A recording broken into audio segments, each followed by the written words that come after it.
Tudo bom? Tudo bom. Estamos aqui fazer o trabalho de história. A gente está super à vontade, super feliz de ter que fazer isso. Mas vamos lá, né? Nosso trabalho é sobre os persas e... A gente vai falar um pouquinho sobre a história dele, o que eles faziam, a religião, a cultura, essas coisas. Então a gente vai começar com o Cláudio falando sobre um pouco da cultura deles. E vamos dar, eu vou ficar com cara de bunda aqui. Cultura e religião persas. Na arte, os persas receberam grande influência dos egípcios e dos mesopotâmios. Fizeram construções em plataformas e terraços, nas quais utilizaram tijolos esmaltados em cores vivas. Agora o João vai ler um pouco sobre o religioso dele. No plano religioso, distinguiram-se por uma religião que ainda hoje é praticada em algumas partes do mundo, o zoroastrismo.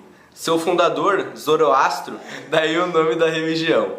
Viveu entre 628 e 551 a.C. De acordo com os princípios básicos do zoroastrismo, existem duas forças em constante luta, o bem e o mal. O deus do bem é Hornos, que não é representado por imagem e tem como símbolo o fogo. O deus do mal é Arima, representado por uma serpente. Muitos dos valores do zoroastrismo, tá certo, né? Tá. Isso aí. Acabaram sendo adotados por outras religiões. No cristianismo, por exemplo, encontram-se presentes as ideias de juízo final e paraíso e a dicotomia. Esta religião baseava-se na sinceridade entre as pessoas e foi transcrita no livro sagrado Avesta. Tá certo. O imperador era quase um deus, pois, segundo a crença, governava por ordem de Deus. Agora o João, ou eu, né? Mas eu creio que o João vai falar agora sobre a decadência do império. A tomada do estreito de Bósforo, e Dardanelos no Mar Negro pelas forças persas prejudicou o intenso comércio grego na região. O clima de tensão entre várias cidades gregas e o Império Persa transformou-se em longa guerra em 490 a.C. Dario tentou invadir a Grécia, mas foi derrotado pelos gregos na Batalha de Maratona. Dario morreu e o poder passou às mãos de seu filho, Xerxes, que continuou a luta contra a Grécia, sendo derrotado em 480 e 479 a.C., nas batalhas de Salamina e Plateia. Após sucessivas derrotas, os persas foram obrigados a se retirar e reconhecer a hegemonia. Com o enfraquecimento do império, várias satrápias se revoltaram contra o domínio persa. Internamente, a luta pelo poder tornou-se mais e mais violenta. Entretanto, durante a guerra do Peloponeso, entre Atenas e Esparta, os persas tomaram novamente a Ásia Menor. Com o assassinato de Dário III, um dos últimos sucessores do Império, Alexandre Magno dominou toda a Pérsia e suas satrápias e anexou-as ao Império Grego Macedônico. Bom, gente, agora a gente vai falar um pouco sobre a economia e a política persa. Dário I, rei de Persa, incentivou o comércio e a agricultura, levando o Império Persa ao auge.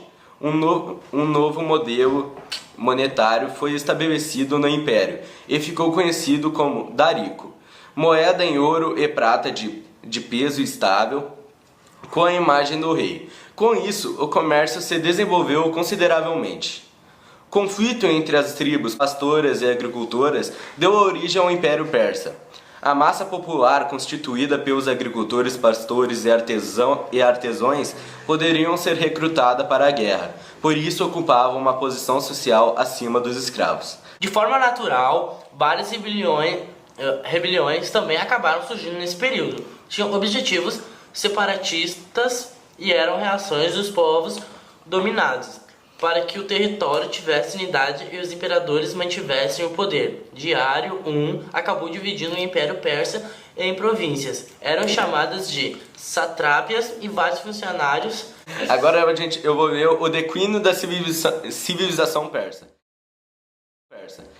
A ambição de Dário I começou a prejudicar o povo persa. Isso se deu por volta de 490 a.C., quando o imperador queria conquistar a Grécia.